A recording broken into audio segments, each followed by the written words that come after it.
Well, we have a meeting with Russia tomorrow. We're going to see what happens.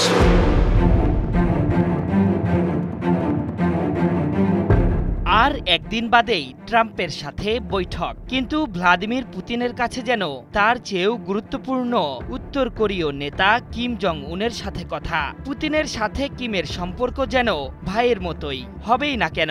রাশিয়ার যুদ্ধ ইউক্রেনের সাথে হলেও জেলেনস্কির সাথে আছে গোটা পশ্চিমা শক্তি, তবু যেন কিছুতেই পেরে উঠছে না কিয়েভ। আর মস্কো যেন কোনোভাবেই যুদ্ধে পরাজিত না হয় সেই লক্ষ্যে স্থির উত্তর কোরিয়ার সর্বোচ্চ নেতা কিম জং উন। বন্ধু পুতিনকে বিজয়ী করতে নিজের বাহিনীর 10,000 সেনাকে যুদ্ধের ময়দানে পাঠিয়েছেন কিম।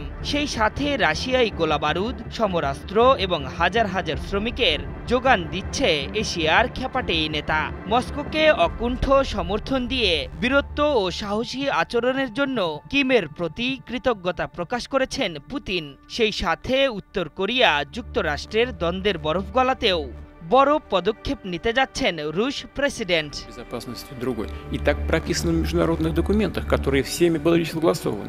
ক্রেমলিনের বরাতে রুশ সংবাদ মাধ্যম আরটি জানিয়েছে, ইউক্রেন যুদ্ধ শুরুর পর মস্কোকে সামরিক সহায়তার জন্য কিমকে ধন্যবাদ জানিয়েছেন ভ্লাদিমির পুতিন। বিশেষ করে গত বছর ইউক্রেনীয় বাহিনীর আকস্মিক পদক্ষেপে রাশিয়ার কুরস্ক অঞ্চলের কিছু অংশ দখলমুক্ত হওয়ার সময় কিম বাহিনীর সাহসিকতা ও বীরত্বের প্রশংসা করেছেন রুশ প্রেসিডেন্ট। মুঠোফোনে দুই নেতার মধ্যে এসব আলোচনা হয়েছে বলে জানিয়েছে ক্রেমলিন। কিমকে এমন এক সময় প্রশংসায় ভাসালেন যখন মার্কিন প্রেসিডেন্ট ট্রাম্পের সাথে ইউক্রেন ইস্যুতে বৈঠকে বসতে যাচ্ছেন পুতিন। আগামী 15 আগস্ট আলাস্কায় বৈঠকে বসবেন ট্রাম্প পুতিন। এর ঠিক দুদিন আগেই কিমকে ফোন করে বৈঠকের সারসংক্ষেপ নিয়ে ধারণা দিয়েছেন রুশ প্রেসিডেন্ট। সেই সাথে আগামীতে পিয়ংইয়ং এর সাথে সম্পর্ক আরও গভীরের প্রতিশ্রুতিও দিয়েছেন তিনি। এদিকে কোরিয়ান সেন্ট্রাল নিউজ এজেন্সি জানিয়েছে, মস্কোর প্রতি সবসময় বিশ্বস্ত থাকার প্রতিশ্রুতি দিয়েছেন কিম জং উন। এমনকি গত বছর পারস্পরিক প্রতিরক্ষা চুক্তির চেতনার প্রতি এবং রুশ নেতৃত্বের ভবিষ্যতের সব ধরনের পদক্ষেপকে পূর্ণ সমর্থন জানানোর বার্তা দিয়েছেন উত্তর কোরিয়ার এই নেতা।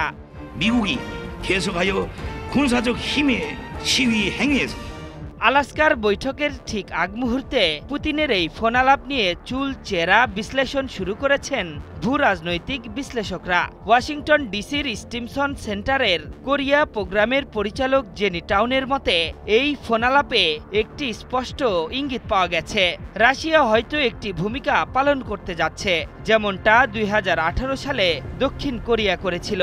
আলাস্কায় বৈঠকের মধ্য দিয়ে যুক্তরাষ্ট্র ও উত্তর কোরিয়ার মধ্যে একটি আলোচনার সুযোগ তৈরি হতে পারে বলে ধারণা জেনি টাউনের। আর এমনটা হলে দুই পরাশক্তি দেশের অভিমানের বরফ গলতে পারে, যদিও বিষয়টি নিয়ে এখনই নিশ্চিত করে কিছুই বলা যাবে না। আশরাফুল ইসলাম, ৭১।